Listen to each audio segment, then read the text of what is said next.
My news থেকে আপনাকে স্বাগত।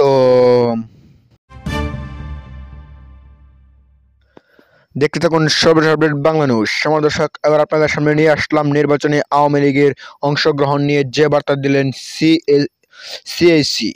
এ নিয়ে আজকের প্রতিবেদনটি খুবই গুরুত্বপূর্ণ হতে যাচ্ছে, তাই দেরি না করে দেখতে থাকুন সম্পূর্ণ ভিডিওটি।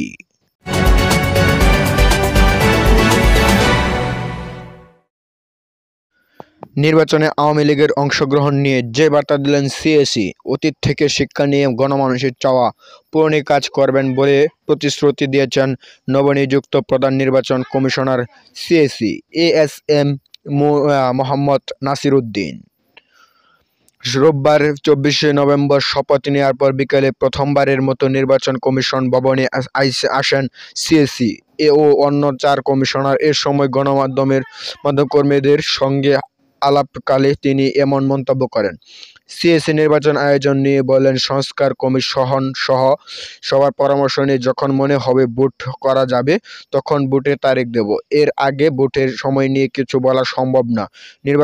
এই সময় নির্বাচনে আওয়ামী লীগের অংশগ্রহণ নিয়েও কথা বলেন তিনি। সিএসি বলেন, আওয়ামী লীগকে নিয়ে বিতর্ক চলছে, সেই বিতর্ক শেষ হলে তারা নির্বাচনে অংশ নেবে কি না বলা যাবে। সুষ্ঠু ও অংশগ্রহণমূলক নির্বাচন আয়োজনের গণমাধ্যমের সহায়তা চেয়ে তিনি আরও বলেন, সামনে অনেক চ্যালেঞ্জ আছে যা আপনারা কেউ জানি না। নতুন চ্যালেঞ্জ আসবে, তবে বড় সমস্যা হলো মানুষ এখন ভোটের নাম শুনলে নাক ছিটকায়। এ অবস্থায় পরিবর্তনে এবং মানুষের ভোটে আগ্রহী করতে পারবে না। এ সময় তিনি দাবি করেন, সঠিক প্রক্রিয়া অনুসারে মধ্যে দিয়ে নির্বাচন কমিশনার দায়িত্ব পেয়েছেন। তিনি বলেন, আমাদের নিয়োগ একটি স্বচ্ছ প্রক্রিয়ায় হয়েছে, তাই আমাদের দায়িত্ব পালনে আমরা সচেষ্ট থাকব, জাতির আকাঙ্ক্ষা পূরণ করব, সুষ্ঠু নির্বাচন আয়োজনে যা যা করার দরকার তাই করব। এ সময় সরকারের তরফ থেকে কোনো চাপ নেই উল্লেখ করে তিনি আরও বলেন, আমরা অতীত থেকে শিক্ষা নিয়ে কাজ করব। সরকারের তরফ থেকে আমাদের উপর কোনো চাপ নেই, আর আমরা গুয়ের জোরে কোনো নির্বাচন দেখতে চাই না।